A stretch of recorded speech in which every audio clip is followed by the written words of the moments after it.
Bismillah ar-Rahman ar-Rahim, salam alaikum wa rahmatullah. Aujourd'hui, on va démarrer un nouveau cycle de vidéos. On va parler de la stratégie. Au cours de cette première vidéo, nous allons présenter son origine.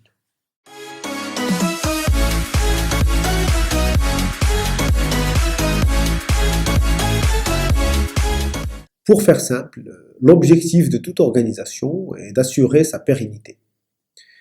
Pour les organisations à but lucratif, pour les entreprises, la pérennité est en relation avec la rentabilité.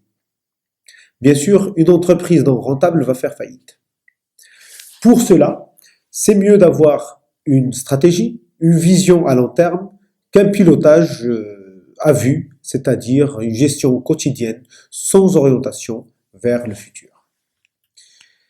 L'analyse stratégique permet de définir les facteurs clés de succès sur un marché et de les intégrer dans la démarche stratégique de l'entreprise. Il est important aussi d'intégrer dans l'analyse stratégique la conjoncture économique, environnementale, sociale, politique, culturelle, d'intégrer aussi les évolutions techniques et technologiques dans la démarche stratégique afin de s'y adapter.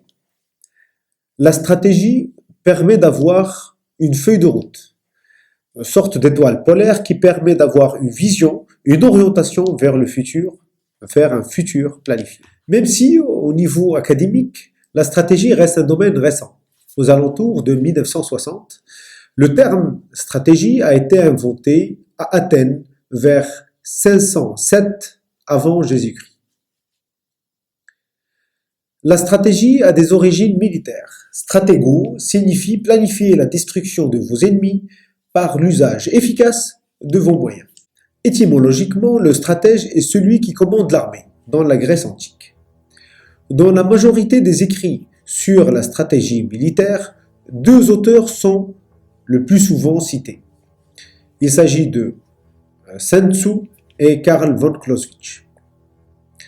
Sun Tzu développe une vision de la stratégie centrée sur la surprise, l'espionnage et la ruse.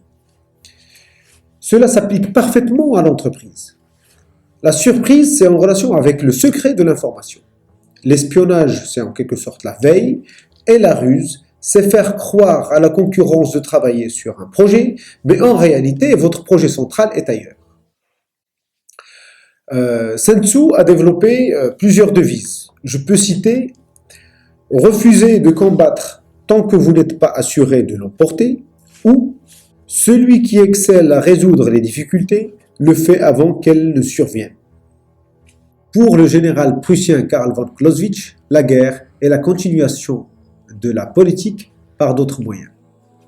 La notion de la stratégie consiste à mobiliser des moyens pour gagner une guerre. Il s'agit de l'art de coordonner l'action de forces militaires, politiques, économiques et morales impliquées dans la conduite d'une guerre ou la préparation de la défense d'une nation ou d'une coalition. Merci d'avoir regardé cette vidéo introductive de la stratégie. N'hésitez pas à la partager entre vous. Je vous donne rendez-vous très prochainement pour la deuxième vidéo au cours de laquelle nous allons discuter la définition de la stratégie et l'évolution du concept de la stratégie au niveau académique. D'ici là, salam alaikum wa rahmatullah.